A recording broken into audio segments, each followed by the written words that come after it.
लड़की के सीने में खंजर घोंप दिया। कोई नहीं सोच सकता था कि उसकी किस्मत बदल जाएगी। जब गार्ड गर्व से मुस्कुरा रहा था तब गांव वाले डर गए। लड़की चमत्कारिक रूप से उठ खड़ी हुई और जनरल के पास खड़े गार्ड को गुस्से से देखा। वह हमला करने ही वाली थी कि उसने गार्ड के गले की ओर देखते हुए उसके सीने में खंजर घोंप दिया। लड़की की आंखों में लालसा थी और अगले ही पल उसने गार्ड पर झपट्टा मारा और उसका खून चूसने लगी। कुछ ही देर में लड़की का घाव पूरी तरह ठीक हो गया और उसके चेहरे पर संतोष आ गया।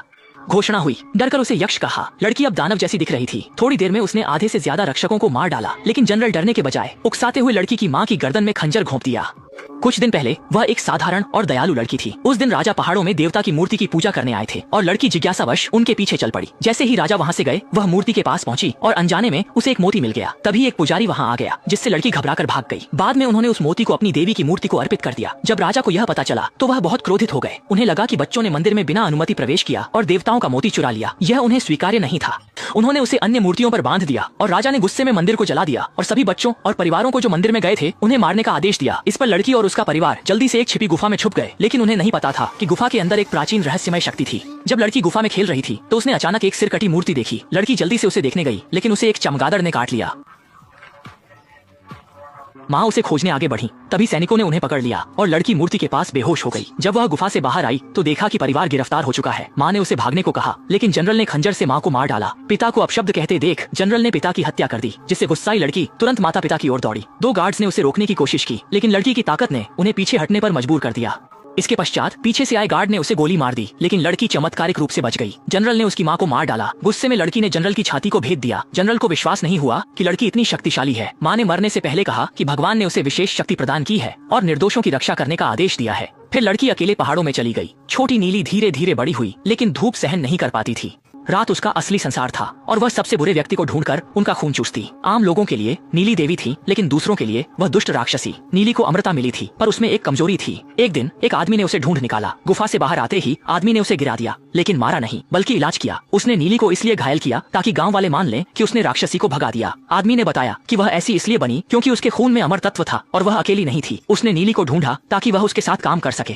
संक्रमितों का सामना करो। थोड़े समय में आदमी उसे शहर ले आया। उसने नीली से कहा कि उसे कम ध्यान आकर्षित करना चाहिए। उसी दिन उसने देखा कि एक आदमी उसके सहकर्मी को प्रपोज कर रहा है, लेकिन सहकर्मी नहीं चाहती थी। नीली ने पहले दखल नहीं दिया, पर आश्चर्य हुआ जब आदमी ने एसिड की बोतल निकाली। उसने महिला को चेतावनी दी कि जो उसे नहीं मिल सकता वह सब कुछ खुद बर्बाद कर देता। जैसे ही वह सहकर्मी पर वार करने वाला था, नीली अचानक आ गई। आदमी ने उसे दूर हटने को कहा। तभी नीली ने दीवार पर तेजाब फेंका, जिससे आदमी लगभग मर गया। फिर नीली ने घूंसा मारकर उसे गिरा दिया, जिससे वह गुस्से में आ गया। जब वह नीली को सबक सिखाने की सोच रही थी, नीली ने लगातार हमले करके उसे चौंका दिया। वह समझ नहीं पाई कि नीली के पास इतनी ताकत कैसे है। जैसे ही वह सहकर्मी से पूछने वाली थी, नीली ने उसे लात मारकर दूर फेंक दिया, लेकिन नीली को यह उम्मीद नहीं थी। आदमी पुलिस वाले का भाई और मानव तस्कर है। जब नीली रात को घर लौट रही थी, उसने नीली के कंधे पर सुई चुभो दी। थोड़ी ही देर में नीली कमजोर पड़ने लगी, इसलिए उन्होंने नीली को कार में खींच लिया। नीली ने लोहे के फ्रेम को मोड़ दिया, फिर भी तस्करों ने उसे पकड़ लिया। यह दृश्य पड़ोसी सन्नी ने देख लिया। उसने तुरंत किसी को पुलिस बुलाने को कहा और तस्करों के पीछे लग गया। वे नीली को सुनसान फैक्ट्री में ले गए। जैसे ही वह कुछ सोच रही थी, 2 कुत्ते उस पर भौंकने लगे। तस्कर ने चाकू निकालकर छोटे कुत्ते की तरफ बढ़ा। कुत्ते की आवाज से नीली जाग गई, लेकिन वह तस्कर द्वारा मारी गई। नीली को जागते देख तस्कर ने थप्पड़ मारा और कान के पास जाकर पूछा कि उसे पता है किसे नाराज किया है। जब वह गर्व महसूस कर रही थी, नीली का ध्यान उसके गले की ओर गया। कुछ ही देर में उसने सभी तस्करों को खत्म कर दिया। यह देखकर सनी की हालत खराब हो गई। जब सनी को होश आया तो नीली ने कहा कि वह लाशों को साफ करे, वरना उसे भी खत्म कर देगी। जल्दी ही उन्होंने लाशों को खून के पानी में बदल दिया। कुछ समय बाद तस्करों का पुलिस वाला भाई वहां पहुंचा, लेकिन उसे सिर्फ कुछ दांत और एक कॉन्टैक्ट लेंस मिला। उसने कसम खाई कि भाई की मौत का बदला लेगा। जब उसे समझ नहीं आ रहा था कि कहां से शुरू करे, उसने सनी को अखबार देखकर डरते पाया। दरअसल अखबार में रात की घटना की रिपोर्ट थी और सनी की यह हरकत पुलिस का ध्यान खींचने में सफल रही। उसने अखबार लेकर नीली की दूसरी गवाह से पुष्टि करने का निर्णय लिया। वह वही अपहृत लड़की थी जिसने दोनों के जाने के बाद चुपके से नीली के घर में प्रवेश किया। उसने जल्दी ही खोई हुई कॉन्टैक्ट लेंस की डिब्बी और फ्रिज में ताजा खून पाया। इससे पुलिस को यकीन हो गया कि कल रात का हत्यारा नीली ही थी। जब वह वहां से निकलने की सोच रही थी, तभी नीली वापस आ गई। उसने जल्दी से अपनी पिस्तौल निकालकर तैयार हो गई, लेकिन उसे आश्चर्य हुआ जब नीली अचानक कमरे में प्रकट हो गई। पुलिस ने हाथ उठाकर कई गोलियां चलाई, लेकिन नीली ने सभी से बचाव कर लिया। इसके बाद नीली ने पुलिस की बांह पकड़ ली और पुलिस ने फिर से हमला करने की कोशिश की। जैसे ही नीली ने उसकी बांह पर काटा, आवाज सुनकर सन्नी वहां पहुंचा। उसने नीली से कहा कि वह पुलिस को नुकसान न पहुंचाए, वरना मुसीबत हो जाएगी। तभी पुलिस ने नीली पर गोली चलाई, लेकिन वह सन्नी को लग गई। जब नीली सन्नी के घाव की जांच कर रही थी, पुलिस खिड़की से बाहर कूद गई। पुलिस की पकड़ से बचने के लिए नीली उन्हें एक परित्यक्त क्लिनिक में ले गई और संगठन को जानकारी दी। संगठन ने उसे जल्द ठिकाने पर पहुंचने को कहा, लेकिन समाचार में दोनों के खिलाफ वांटेड नोटिस जारी हो चुका था और ड्राइवर ने तुरंत पुलिस को सूचना दे दी।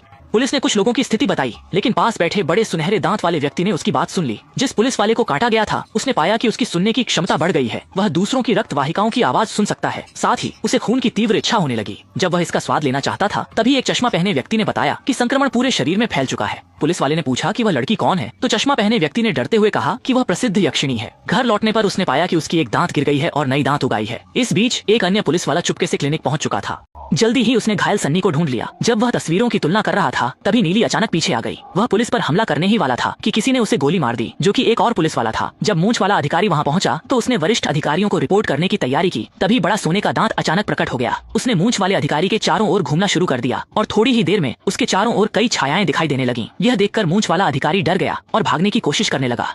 वह अचानक बड़े दांतों वाले व्यक्ति की बाहों में गिरा, जिसने फौरन पिस्तौल निकाली, लेकिन बड़े दांतों वाले ने पिस्तौल छीन ली। उसने हाथ पर छुआ और पिस्तौल सफेद फूल में बदल गई। छोटा मूंछ वाला हैरान था। तभी बड़े दांतों वाले ने फूल पर फूंक मारी, जिससे छोटा मूंछ वाला भ्रमित हो गया। अगले ही पल वह कांच से घिर गया और उसके साथी ने देखा कि छोटा मूंछ वाला क्या कर रहा है, जबकि वह सामने था। लेकिन छोटा मूंछ वाला कह रहा था कि वह उसे नहीं देख सकता। तभी एक छाया गुजरी, लेकिन वह नहीं जान पाया कि वह कौन था।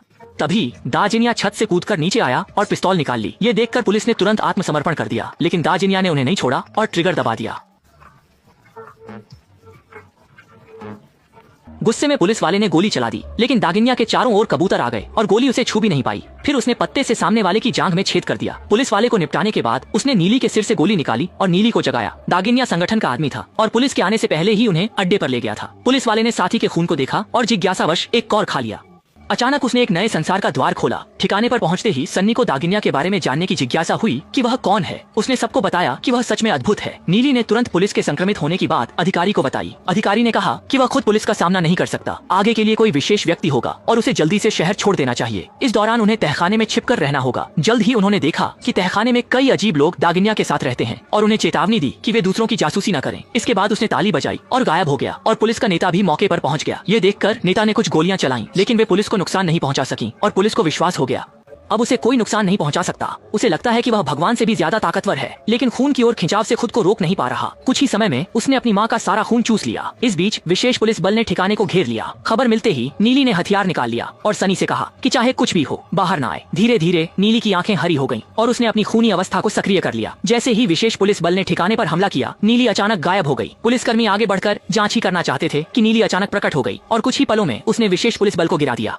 अगले ही पल कुछ एजेंट अंदर आए और बिना कुछ कहे नीली को छलनी कर दिया। नीली के गिरते ही उसने सन्नी से जल्दी जाने को कहा, लेकिन सन्नी ने खून का बैग फेंक दिया, जिससे वे गुस्से में सन्नी पर हमला करने लगे। इस बीच नीली ने पुनर्जीवित होकर कुछ घूंसे मारकर उन्हें हरा दिया। तभी संक्रमित पुलिसकर्मी बाहर आ गया। वह संगठन के नेता से मिलना चाहती थी। उसे पता था कि संक्रमित लोग अकेली नहीं हैं, लेकिन नीली ने चुपके से चाकू निकाल लिया, पर पुलिसकर्मी ने उसके हमले को रोक लिया।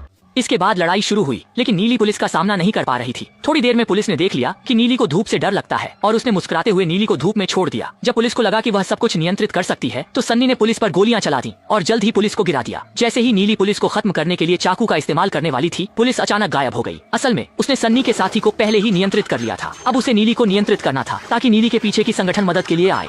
जब वह नीली पर हमला करने वाला था, सन्नी ने उसे पीछे से रोक लिया और पास खड़े दोस्त ने सन्नी की मदद की। नीली ने तुरंत चाकू निकाला और पुलिस वाले के सीने में घोंप दिया। पुलिस वाले को खत्म करने के बाद उन्होंने उसे एक विशेष मुर्दा घर में बंद कर दिया। नीली ने अगले शहर में जाकर रहने का निर्णय लिया, लेकिन उसके जाने के कुछ समय बाद बेस में एक निंजा प्रकट हुआ, जिसने वहां हत्याकांड कर दिया और सभी मानव तस्करों को मार डाला।